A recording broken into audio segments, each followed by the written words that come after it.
Adolf Hitler was born on April 20th, 1889, in Braunau am Inn, a small town in Austria. At the time, Europe was experiencing significant social and political change. Industrialization, rising nationalism, and tensions among European powers created a complex environment. Hitler's family was unremarkable. His father, Alois, was strict and authoritarian, while his mother, Clara, was gentle and nurturing. To the world around him, he was an ordinary child, yet the circumstances of his upbringing, combined with his personality, interests, and early experiences, would later shape his worldview. These early years provide insight into how social environment, family dynamics, and personal ambition can influence the development of an individual who would ultimately affect the course of history. While unassuming at birth, the path he would follow reflects the intersection of personal choices and broader historical forces in a Europe on the brink of upheaval. Hitler's childhood was marked by contrasts that influenced his later personality. His mother, Clara, provided warmth and affection, protecting him from his father's strictness. Alois, by contrast, enforced discipline and expected obedience. These differing influences created a complex emotional environment, fostering both sensitivity and stubbornness in young Adolf. He showed early interests in drawing and observation, spending hours sketching buildings, landscapes, and everyday life. School was challenging. He often struggled with authority and conventional expectations. Though he showed no interest in politics at this age, the combination of familial pressure, personal ambition, and intellectual curiosity laid the foundation for his later worldview. Understanding these formative years is essential for historians, as they illustrate how personal and environmental factors can contribute to the development of a figure who would later wield immense influence on global events. As he grew older, Hitler developed a strong interest in art.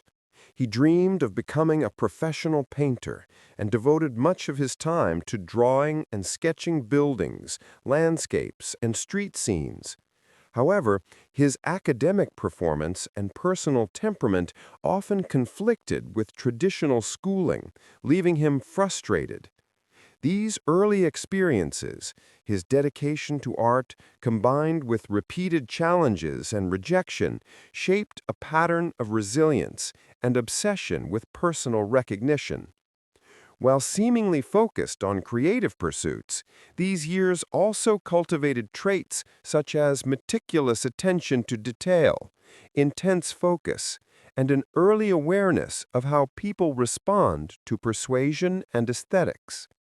Historians note that this combination of artistic inclination and personal determination contributed to his ability to later manipulate imagery, symbolism, and narrative in politics and propaganda.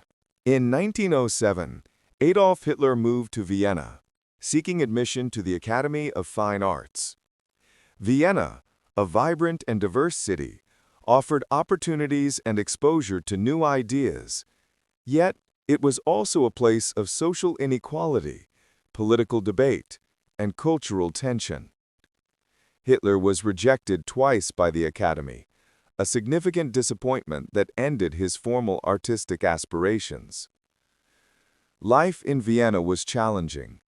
He experienced poverty, lived in modest accommodations, and struggled to sustain himself through small artistic works. At the same time, he was exposed to political ideologies, nationalist movements, and social doctrines circulating in the city. These experiences, both of failure and exposure to contemporary ideas, began influencing his worldview, illustrating how early adult experiences and environments can shape the thinking and ambitions of an individual who will later assume historical significance. Vienna exposed Hitler to a complex mix of ideas and social conditions that influenced his emerging ideology. He observed poverty, social unrest, and the diverse populations of the city while engaging with nationalist and anti-Semitic publications circulating at the time. These years provided him with both practical survival experience and exposure to political thought. Historians note that his observations of society, combined with personal frustrations and aspirations, contributed to his developing beliefs about nationalism, hierarchy, and identity. Vienna became an intellectual and social laboratory where he began synthesizing these experiences into a worldview that would later guide his political strategy.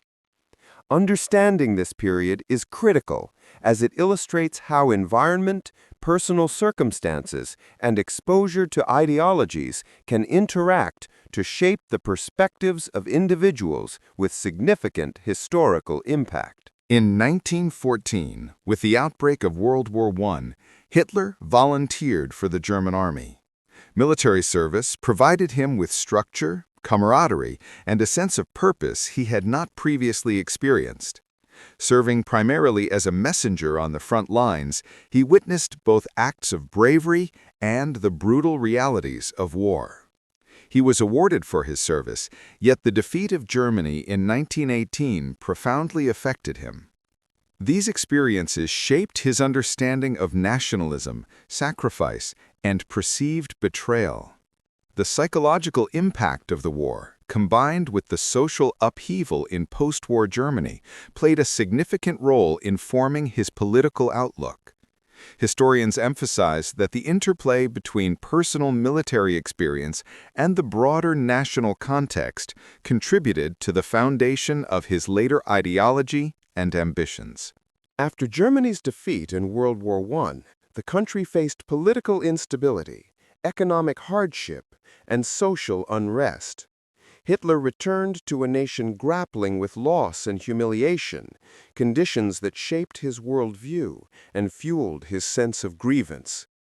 The Treaty of Versailles, hyperinflation, and widespread unemployment created fertile ground for nationalist rhetoric. During this period, Hitler discovered a talent for public speaking and political engagement, addressing audiences disillusioned by the state of their nation. These early political activities reveal how personal experiences of disappointment, combined with societal turmoil, can propel an individual toward leadership roles and radical ideologies.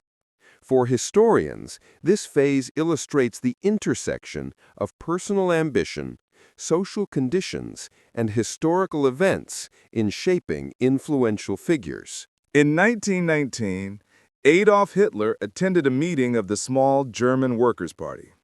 Though the party was minor at the time, it provided a platform for his emerging political ideas. Hitler's speeches, characterized by intensity and conviction, quickly attracted attention. He joined the party, marking the start of his transition from a disillusioned ex-soldier to an active political figure. This step illustrates how individual initiative, when combined with public speaking and ideological clarity, can transform the influence of an otherwise marginal organization. For historians, it is a key moment demonstrating how social instability and personal ambition converge to enable the rise of political movements capable of affecting national trajectories. After joining the German Workers' Party, Hitler rapidly became its most prominent speaker and organizer. He harnessed public frustration over economic hardship, political instability, and social unrest to attract a growing following. His ability to communicate complex ideas in emotionally compelling ways allowed a small political group to gain national attention. By 1921, Hitler had assumed leadership of the party, now renamed the National Socialist German Workers' Party, or Nazi Party. This period demonstrates how charismatic leadership, strategic messaging, and the exploitation of societal grievances can transform a marginal movement into a significant political force. Historians view this rise as a critical phase, showing the interaction between personal skill, ideology, and historical context. In 1923, Hitler attempted to seize power in Munich through the Beer Hall Putsch, a failed coup that aimed to overthrow the Weimar government. The plan quickly collapsed, and Hitler was arrested. While the event was a political failure, it provided him with an opportunity to reflect and reorganize. During his imprisonment, he wrote Mein Kampf, outlining his personal experiences, ideological beliefs, and political strategies. Historians note that this period was formative, as it allowed Hitler to transition from impulsive action to calculated political planning. The putsch demonstrates how setbacks, when coupled with reflection and strategy, can sometimes strengthen the trajectory of a determined individual, particularly in volatile political environments. During his imprisonment following the failed Beer Hall Putsch, Hitler authored Mein Kampf, combining autobiography with political ideology. The book outlined his beliefs on nationalism, race, and the future of Germany. Writing allowed him to consolidate his ideas, articulate strategies, and reach a wider audience even without holding office. Although controversial and ideologically extreme, Mein Kampf became a blueprint for the policies he would later implement. Historians regard this work as crucial for understanding the development of Hitler's worldview, showing how personal reflection, political ambition, and strategic communication intersect to influence historical outcomes. After his release from prison, Hitler focused on rebuilding the Nazi Party. Germany was still recovering from war, facing economic instability, political fragmentation, and social unrest. Hitler capitalized on these conditions, expanding the party's reach through speeches, rallies, and propaganda. His ability to communicate a vision that resonated with public frustrations helped the party grow from a marginal group into a significant political force. Historians emphasize that this rise was not solely due to Hitler's personal charisma, but also to the broader societal context which allowed radical ideas to gain traction. By the late 1920s, Hitler had positioned himself as a central figure in German politics, demonstrating how ambition and social circumstances can converge to propel historical change. Hitler understood that effective leadership required more than ideology, it required controlling perception. He mastered propaganda, using speeches, posters, symbols, and rallies to unify supporters and project authority. Each event was carefully orchestrated to reinforce his image as a decisive leader capable of restoring Germany's strength. The manipulation of media and messaging allowed him to sway public opinion, instill loyalty, and marginalize opponents. Historians note that Hitler's strategic use of propaganda illustrates how political influence can be amplified through psychological and social techniques. This period shows the interplay between communication, symbolism, and political ambition in shaping public consciousness and consolidating power. By 1933, the political and economic turmoil in Germany created conditions favorable for Hitler's rise. Through negotiation, alliance building, and exploitation of public discontent, the Nazi Party increased its parliamentary presence. On January 30, 1933, Adolf Hitler was appointed Chancellor of Germany. This moment marked the culmination of years of strategic planning, public engagement, and ideological propagation. Historians observe that Hitler's appointment was a product not only of his personal abilities, but also of societal vulnerabilities, economic crises, and political miscalculations. It exemplifies how individual ambition, when aligned with historical opportunity, can result in profound shifts in national leadership. Once Chancellor, Hitler moved quickly to centralize authority and eliminate opposition. Key events such as the Reichstag fire and the passage of the Enabling Act allowed him to bypass democratic institutions and assume extraordinary powers. Political rivals were marginalized or suppressed, and government structures were reorganized to support Nazi control. Historians highlight that these actions transformed Germany from a fragile democracy into a totalitarian state. This period demonstrates how legal measures, intimidation, and propaganda can be systematically used to consolidate political power, shaping both institutions and public perception in a manner that profoundly affects a nation's trajectory. After consolidating power, Hitler implemented policies based on the core principles of Nazi ideology. Central to this worldview were extreme nationalism, racial hierarchy, and the belief that Germany had been betrayed by internal and external forces. Education, media, and culture were systematically reshaped to promote loyalty, obedience, and adherence to these ideals. Propaganda reinforced the regime's messages, creating a society conditioned to accept the party's narratives. Historians stress that understanding these policies is essential as they reveal how ideology can permeate institutions and daily life, shaping attitudes, behaviors, and governance in a totalitarian system.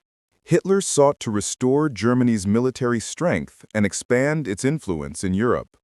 Rearmament programs, violations of the Treaty of Versailles, and strategic foreign policies were central to his plan. By annexing territories such as the Rhineland, Austria, and the Sudetenland, he tested international reactions while consolidating domestic support. Historians note that these actions combined diplomacy, intimidation, and propaganda, illustrating how strategic planning and opportunism can reshape a nation's position in global affairs.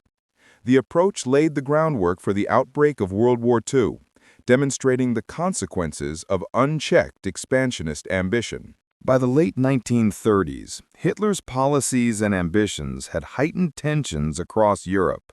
Annexations, territorial claims, and defiance of international agreements increased the risk of conflict. The lack of strong responses from other nations emboldened his actions. Historians emphasize that this period illustrates how a combination of strategic planning, opportunism, and political miscalculations by other powers can contribute to the outbreak of large-scale war. Germany's domestic support for Hitler, driven by propaganda and nationalism, further strengthened his position. These developments set the stage for the global conflict that would follow, highlighting the interplay between individual ambition and international dynamics. With the outbreak of World War II in 1939, Hitler assumed full control over Germany's military and political decisions. Early campaigns, such as the invasions of Poland and France, demonstrated his strategic planning and aggressive tactics. He maintained strict oversight of generals and demanded loyalty, while propaganda reinforced his image as a decisive leader. Historians observe that his leadership combined tactical skill with personal obsession. Yet, as the war progressed, overconfidence and flawed decisions became apparent. This period highlights how centralized power, combined with ideology and ambition, can shape the course of a major international conflict. Adolf Hitler's life left a profound and complex impact on the 20th century. From his early years in Austria to his rise as leader of Nazi Germany, his personal ambitions, combined with societal conditions, resulted in one of history's most devastating conflicts. World War II, the Holocaust, and the reshaping of Europe illustrate the consequences of totalitarian rule, ideology, and unchecked power. For historians and the public alike, studying Hitler's life provides insight into how individual choices interact with political, social, and economic contexts. His story serves as a cautionary example, emphasizing the importance of vigilance, critical thinking, and understanding historical forces to prevent repetition of such tragedies in the future.